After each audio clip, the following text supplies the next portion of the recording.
Welcome back, everybody. Today we're going over this rifle that you see in my hand and that you saw throughout the intro. This is Palmetto State Armory's current AKM or AK-47 variant, all made in the US. It has some unique features to it that just aren't found on other American-made AKs, at least not that I know of. A little background, a little history for you. Palmetto State Armory has been producing AKs for a while now. It's not new. However, I will say that some of the early AKs that went out did have some issues. I refrained from getting one in for review because I don't like to do negative reviews, and kind of let them learn how to build a good AK in terms of part selection and the actual processes that go into it. And this is what they're currently making. I watched for about a year all different reviews on forums, on YouTube, elsewhere, of people with these rifles, and everything seemed pretty positive on the whole. Of course, there's always some issues out there, and this one has an issue as well that we'll talk about here a little bit later on, but all in all, the reports were pretty good, so I got this one in. Palmetto did send it out, just FYI, for this review, but we've been shooting it a good bit now. We have about 1,200 rounds through it, some suppressed, mostly unsuppressed, probably about 75% unsuppressed, and we're going to walk you through the details of this rifle and some of the issues I may have had with it, some of the things I like about it. But first, we're going to let the dogs take a look at it, of course, and then go out and test the accuracy of this barrel.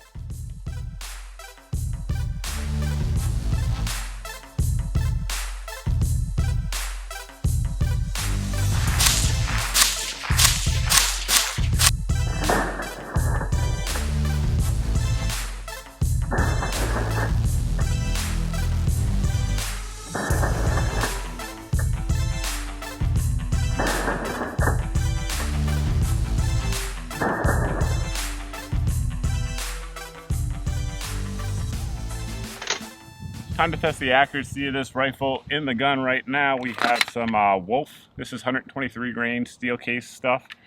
Pretty common for most AKs here in America. That's an X-Tech mag for anybody wondering. We have a 1:6 primary arm scope on there and a Midwest Industries mount. As you guys can see there, the rest is the CTK precision rest. We have a super tactical sock full of sand as our rear bag. And the target is downrange at 100 yards. We've got a few other loads to run through it as well. And we'll see what kind of groups we can get out of it. It's pretty hot out here today, but I don't really think that should impact the test too much with barrel heat or anything. But we'll get to it.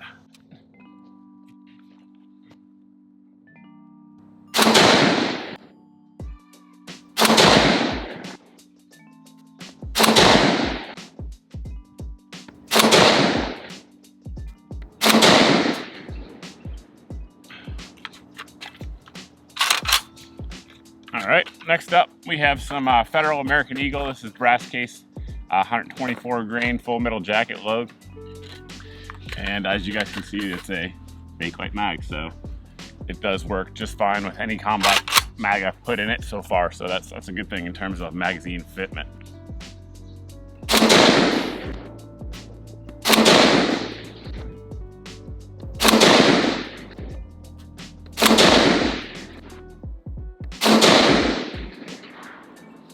Looks pretty good. The mag does have a Weapon Tech bolt pull lip and follower in there, so it's not a malfunction. Next up, we'll put some Fiocchi through it. This stuff here is 124 grain as well. Again, it's going to be brass cased. And actually, why don't we load up? Yeah, we'll load up both. So we'll load this on the bottom and then load something else above it. So again, Fiocchi brass case stuff. That American Eagle group looks pretty good from here. You guys can see it better than I can, but looks decent. And then on top of that here, we'll load the PDX-1 Defender from Winchester. This is a good hunting self-defense load. Talked about it before in my AKs for home defense video. I may actually have a gel test on this. That's entirely possible. With like 1,200 videos, they kind of all roll together, but I think I might. Good load though, for sure. So it's got the nickel plated cases and the hollow point on there. So it'll be a good test too to see if it feeds hollow points, because a lot of AKs don't. So we'll see.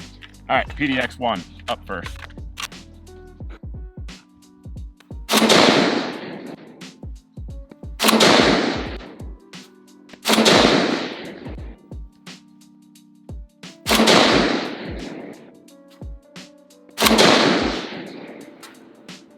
All right, again, next up will be the Fiocchi 124 grain. I'm gonna wipe the sweat off my face here first.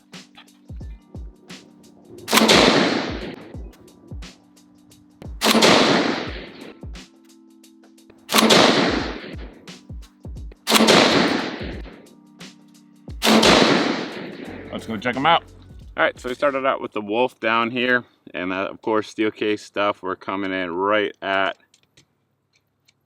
3 inches on the dot with that one. Then came over here with the American Eagle. I think that one's going to be the group winner there. That one center to center is right at 2 inches. Then we came up here to the PDX-1. That's actually probably the tightest group now that I'm looking at it. Yeah, definitely is. We're right at 1.5 inches on that one, regardless of how you measure it. Then we were over here with the Fiocchi. And it looks like we spread back out there. And we're right at 3 inches again there. So a couple, 2-inch or better groups with an AK. I'll take that for sure, especially for the stamped AK. So accuracy is not bad at all. Getting into the details, we'll start out here on the end. It does have 14mm threads, and we have this slant brake that comes with it from the factory. Of course, you can put any of your 14mm muzzle devices on there that you want to. The sky is essentially your limit at that point. We have our front sight block here, and this rifle is zeroed for 50 meters, so you guys can see there. The front sight's generally centered, at least by AK standards, so the rifle is straight in that regard. Moving on back, the barrel itself is made out of 4150 CMB steel. It then has a nitride or melanite treatment applied to it. So basically what that's going to do is it's going to give you better corrosion resistance, better surface hardness, and it's going to make the barrel wear more slowly, which of course is important because most folks are going to be putting steel cased ammo through here. It has a 1 and 9.5 inch twist. You guys saw the accuracy already from it, so shoots pretty darn well. It does come with a cleaning rod. I have no idea where mine went, but they do come with a cleaning rod.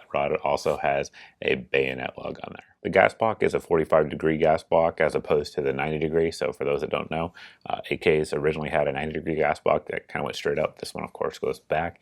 What they found is that the 45-degree will cut down on gas port erosion, just giving you better service life for the rifle. So continuing on back, we do have our gas tube. It appears to be nitrided as well. One thing I'll tell you is that it's freakishly tight. I have a lot of AKs, as folks who watch the channel know. It's one of the tightest gas tubes I own, period. It comes out just fine, but I'll tell you what, it definitely sits in there very snugly. Not really a problem, just something to point out. Because it does come out. It's not really an issue, but it's super, super snug. Down here on the lower handguard here, the retainer, we do have a sling attachment point, and then the lower handguard is very similar to what you see on mil-spec issued rifles. It has the heat guard on there and also has the palm swell in here. It's very comfortable in the hand. Certainly nothing to complain about there. The rear sight on the rifle is going to be standard AK. It has a graduated leaf out to 800 meters, so if you want to actually use it to shoot at distance, feel free to do so, although I would say that shooting 800 meters with 7.62 by 39 is super optimistic, but it is graduated just like your regular combat AKs would be. It appears to be nitrided as well. I didn't see that on the site, but it definitely seems to have the same finish as the rest of the rifle. We have a relatively narrow rear sight gap that's common on AKs. It's normal on AKs. In fact, almost all AKs come like that from the factory that I'm aware of. Me personally, I like to file a little bit of a V in there.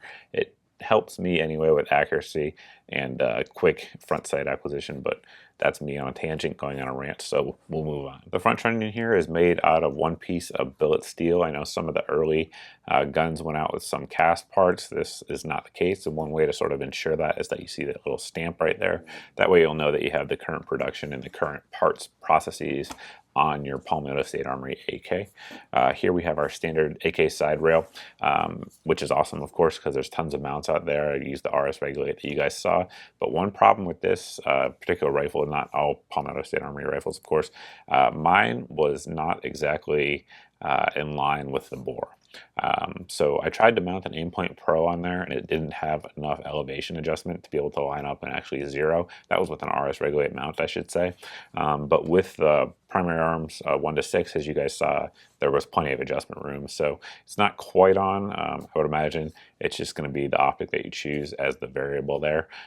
But One thing I would look for, of course, is that it was straight. But straight in the world of AKs, I suppose, is somewhat relative. But I wanted to point that out just for folks considering that. I've seen plenty of reports online of guys not having any issues with it. So there you have it. We have our standard AK safety there on the right side of the receiver. Nothing fancy. I didn't have to fit it, and it has a pretty good fit to it there. So you can see it's not so sloppy that it's just going to fall down, and it's not so hard that I can't move it with a single finger. The trigger on the gun is a single hook AK trigger, nothing fancy there at all, and breaks right around 3.5 pounds, which is pretty common for most US made triggers. I will tell you it has a good reset that you guys can see and hear there, and it has kind of a roll in the take up, and then when you hit the wall there's a little bit of a notification through the input of your finger, of course, that you're about to break, and then boom, break.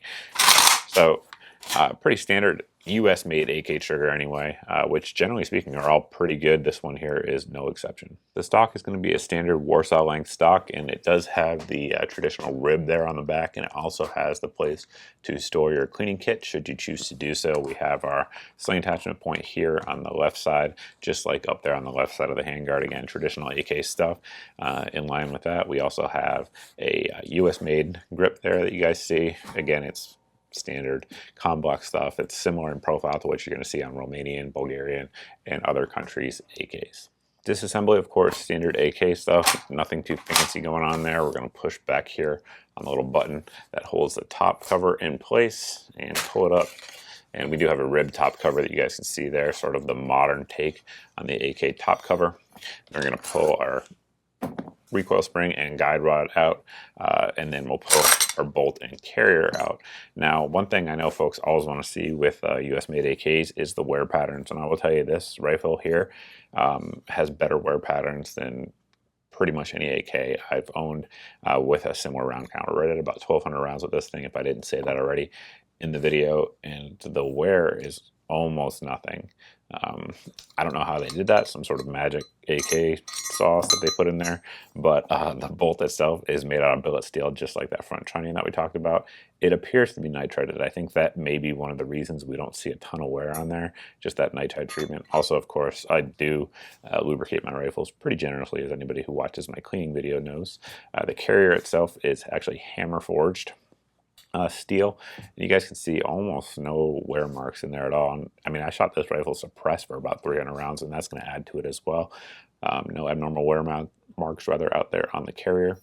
It just looks to be in pristine condition. Again, I would guess that is nitrided just by looking at it. I haven't seen that, but I would guess that to be the case. The receiver is a 1mm receiver, and I know a lot of folks want to look in there on that trunnion, and you see some wear marks there where the parts are sort of mating together, but nothing that's going to cause any sort of abnormal wear, any headspace issues, anything like that. It looks really clean overall. There's no chips or anything like that there on the rails that some US made AKs, of course, have suffered from. One thing I want to point out is that all the parts are serialized together, which is important for AKs, of course, because they do have to be individually headspaced, unlike ARs. For those of you that are new to this, you can see all the parts there, of course, are marked the same. Same here on the receiver, on the top cover, on the bolt, on the carrier, all of those sorts of things. But all in all, I mean, it looks really good on the inside for the round count that this rifle has. I think I covered most of the details of the rifle that we can so far. I mentioned it comes with a cleaning rod, which I don't have for whatever reason. It also comes with a PMAG. For those of you guys who live in free states and can actually get 30-round magazines, that will ship with it. It comes in a cardboard box, so no fancy box or anything like that. But the big news on this rifle is the fact that its price point is pretty darn attractive. Generally speaking, if you look over on my Facebook page or anywhere like that, you'll see them on sale for $500 to $550. And for that price point, in my opinion, it has a lot of value to it. US made AKs, of course, have a pretty bad track record if you look around, as I kind of indicated there in the intro. But this one here, looking around on the internet, and of course with my own personal experience with this rifle, has been pretty darn good. There's not a lot to complain about outside of that scope rail issue, but find an optic that has enough elevation adjustment and it's not an issue, as you guys saw during the accuracy test. So all in all, I think it's a step in the right direction. One thing that's different about Palmetto making AKs versus other companies making AKs is that they have the bankroll to do R&D and continuing testing and those sorts of things. That has rather led to what you see here. Like I said, some of the early AKs definitely had issues and had subpar parts, in my opinion anyway, in terms of what they're putting out there. But this one here with the billet, bolt, trunnion, hammer forged carrier, those sorts of things, they do make a difference, as does, of course, the 4150 nitrided barrel. So all in all, I think it's a pretty good value for $499-ish, depending on when you actually watch this video. If you guys are watching this 2 years from now and there's a huge panic and run on guns, it might be more, but right now that's what they're going for. So that's pretty much it. If you guys have any questions at all, you can always post down below in the comment section. You can also post over at my Facebook page. As always, that's generally speaking the best way to get in touch with me. One thing I forgot, reliability. We had one malfunction. It was a failure to fire with this rifle. That was it. So nothing too eventful there. It ran pretty darn well. So anyway, with that caveat aside, thanks for watching. Thanks for subscribing. I hope to see all of you guys in the next video.